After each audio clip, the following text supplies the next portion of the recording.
اقبال جیسی عظیم شخصیت جو دنیا کے چند بڑے دانشوروں میں جنہیں شمار کیا جا سکتا ہے، اقبال جس شخصیت سے انسپائر ہوئے ہیں وہ مولانا روم کی شخصیت ہے۔ مابعد طبیعیات، فلسفہ میں بھی علامہ اقبال کی ڈگری مابعد طبیعیات پہ تھی، میٹا فزکس پہ انہوں نے میونخ یونیورسٹی جرمنی سے پی ایچ ڈی کی ڈاکٹریٹ کی ڈگری جو حاصل کی ہے علامہ اقبال نے، وہ اسی پہ کی ہے، روحانیت پہ۔ اور مولانا روم سے سب سے زیادہ انسپائر ہوئے ہیں، اور مولانا روم رحمۃ اللہ علیہ کا احوال، ان کے جو آخری چند سالوں کی فارسی شاعری ہے اس میں مولانا روم سے ان کی روحانی ملاقاتیں، روح مولانا روم سے ملاقاتیں، اس طرح کی وہ اپنی کئی اشعار میں اپنی کیفیت جو ہے اس کو بیان کرتے ہیں کہ میں نے مولانا روم سے یہ سیکھا، میں نے یہ سیکھا، پیر رومی نے مجھے یوں سکھایا، مجھے یہ بتایا۔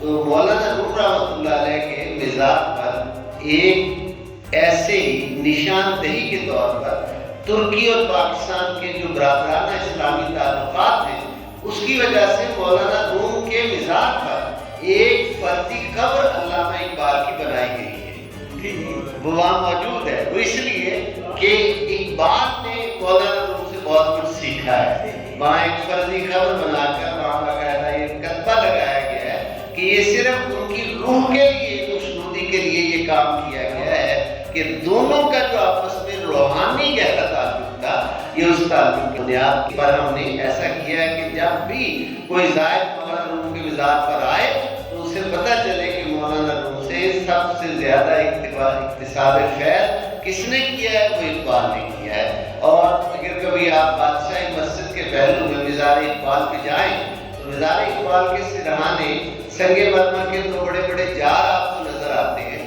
ان کے اندر مولانا روم رحمۃ اللہ علیہ کے مزار کی خاک ہے جو وہاں حکومت ترکیہ نے مزار اقبال کے لیے 2 فتن بھجوائی تھی، وہ وہاں رکھی۔